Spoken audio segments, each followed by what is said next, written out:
we were already seeing a lot of criticism, a lot of bashing about not just me, but weirdly also because of my parents.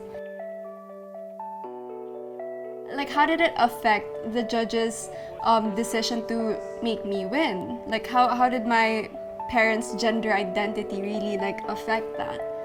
It was pretty tough.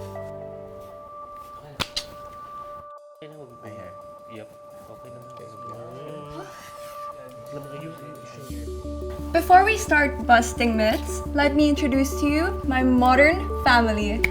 I'm Simone. I'm Jumel. I'm Manix.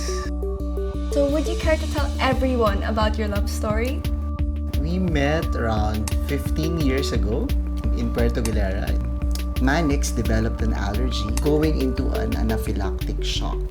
I was there, fortunately, to administer the steroids. I'm alive, so he's actually my lifesaver. And on that note, I'll cook something downstairs. Babe, you come with me. Yes, we'll leave you here.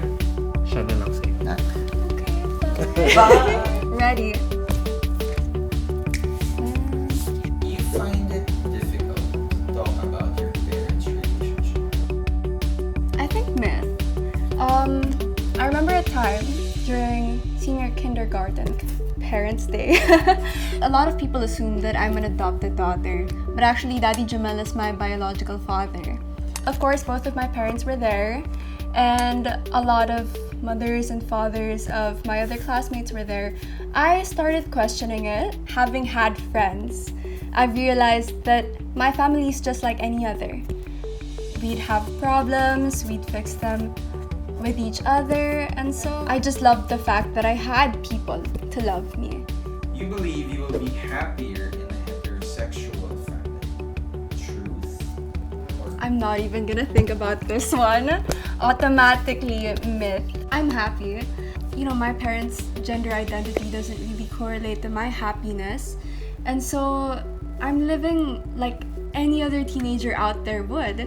A very big and important part of my life, which I also consider as a happy moment, is joining my very first pageant. And I also got a lot of support from my parents. I just knew then and there that no matter what I do, I would always get their support, and I'm super grateful for that. Ever since I saw my parents when they were watching one beauty pageant, and I saw how happy they were, how festive that entire thing was, I always knew at an early age that I would want to be the girl that they're cheering for in the future. That's what made me want to join pageants.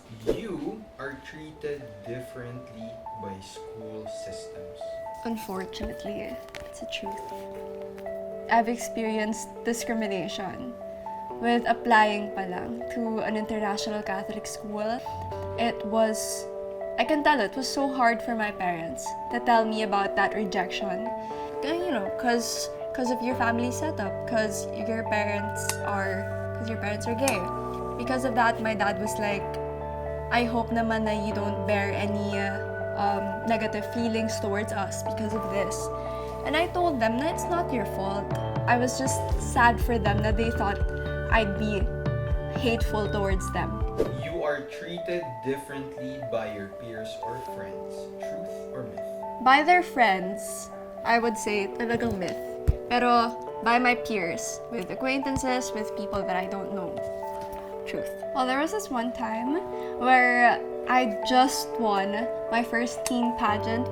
Going through the internet, we were already seeing a lot of criticism, a lot of bashing about not just me, but weirdly also because of my parents. How did it affect the judges' decision to make me win? Like, how did my parents' gender identity affect that? It was pretty tough because most of my pageant sisters, they were part of the group of people that were Okay. thankfully, I had my parents and taught me na to battle is human, but to deadma is divine. Over time, syempre, I learned to be happy about my achievement. And that's all thanks to my parents. Same-sex parents influence your sexual orientation and gender identity. Definitely a myth. My dad is gay, but I'm a cisgender woman. I get why a lot of people would think that this is true. There were times where I cried. I know at that moment that it really isn't for me. You have a difficult and confusing childhood because you were raised by two dads. Truth or myth? This is when I had my first menstruation na. Syempre, I didn't know who I would come to for it. I went straight to Daddy Manic's room. Because, syempre, even if he is a guy, he's still a parent. Like, although he doesn't have to, like, deal with this, he would probably still know what to do. And ayun, I had Dad buy na menstrual pads. And at the time pa, I remember Dad was so confused. He was like, ba't may mga sizes? Ano yung kukunin ko? Ano yung difference ng night pads sa day pads? And it was a really good and wholesome moment between us and Daddy Manix. What I got from my dad was pure honesty, and I highly appreciate that. As challenging as it may have been for me, didn't matter. Truth. Alright, so how would you describe me as a daughter? Oh, Beautiful. beautiful. Of course. Sexy. Sexy, mana ka sa akin. Sweet. She's Sweet. very sweet. She's very caring. Yeah. She's independent Yes, too. yes. There's no such thing as perfect rule. There's no book that can handle specific needs of each and everyone. It's important to listen to your children and recognize that they can also teach you things. Don't overthink parenting and don't put off having children because of fear and uncertainty. Focus on raising a child well, regardless of your relationship or family structure. Use the best lessons you've got from your parents to raise your children well. My family isn't the traditional type, but I wouldn't have it any other way. I owe a lot of my accomplishments as well as the person that I am today to my parents. We may not be perfect, but my parents taught me to have faith, to work hard, to achieve my dreams, and to love unconditionally.